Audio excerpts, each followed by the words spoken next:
Rodrigo, o senhor fala, né, que se não fosse a morte desses 4 policiais, teria sido, sim, um sucesso. Gostaria de trazer um argumento que a gente tem visto, porque essa mega operação, ela tem sucesso, ela tem apoio, como o senhor mencionou, de grande parte da sociedade, mas tem uma outra grande parcela também que critica essas mortes de civis. Até porque o argumento é, olha... De civis você refere-se a bandidos? Perdão, me perdoa, Débora. Civis você está falando de bandidos? Perdão.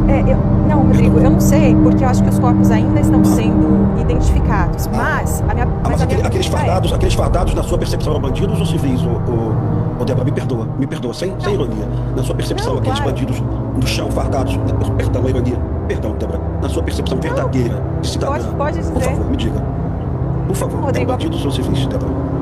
Olha, primeiro, a entrevista não é comigo. Acho que a minha opinião pessoal... Tudo bem, sem problema, tá ok?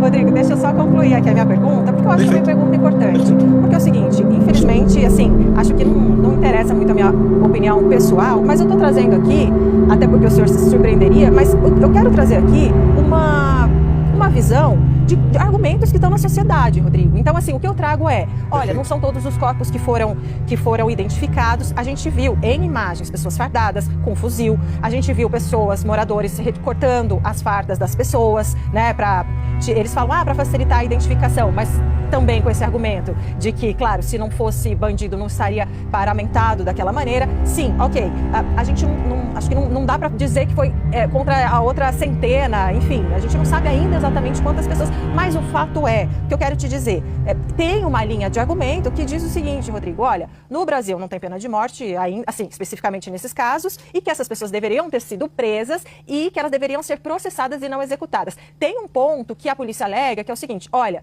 quem não resistiu foi preso, quem foi para cima da polícia e resistiu foi morto, foi neutralizado, né, como vocês dizem. Então eu gostaria de saber o seguinte, nesses casos, é um número realmente, assim, bastante grande, se é justo, se não é justo, não cabe a mim dizer, mas o que eu quero saber do senhor é o seguinte, como é que funciona essa decisão entre prender e matar, né, eu acho que, por isso eu quero que o senhor explique. Perfeito, me perdoa, viu, Débora?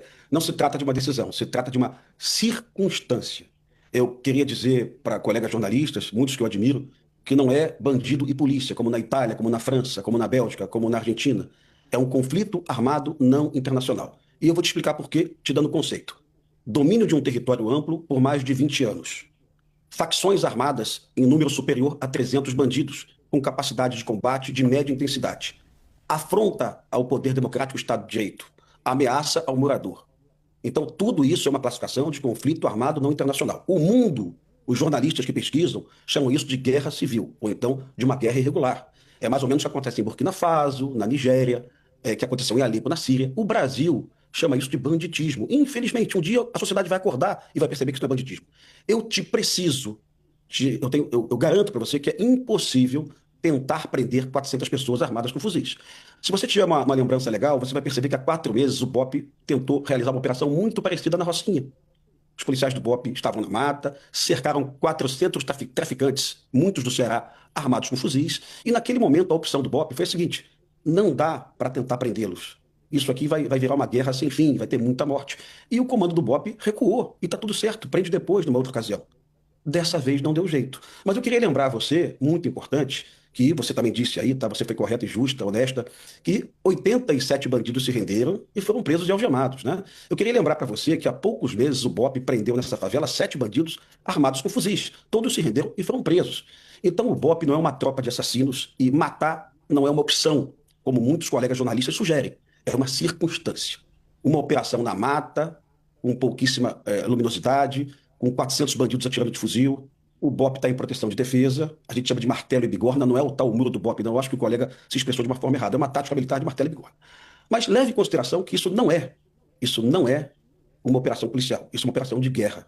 Se a gente considerar uma operação policial, você vai pensar sempre no excludente de licitude, na legítima defesa, mas não é. É uma operação de guerra e Lewandowski não acordou para isso, boa parte do jornalismo brasileiro ainda não acordou para isso.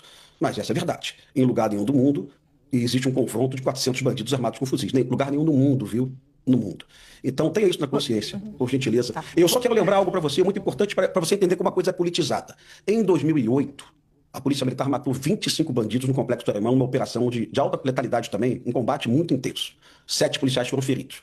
E a mesma imprensa do Rio de Janeiro, os mesmos políticos de hoje, disseram o seguinte: tráfico de drogas não se combate com pétalas de rosa. O mesmo presidente, Luiz Inácio Lula da Silva. E não houve nenhum clamor, ninguém reclamou de nada, sabe? Então eu acho que muito da reclamação é questão ideológica e política. Perceba ontem que a Benedita da Silva, ex-governadora do Rio de Janeiro, disse que a operação não tinha planejamento, tampouco não tinha inteligência.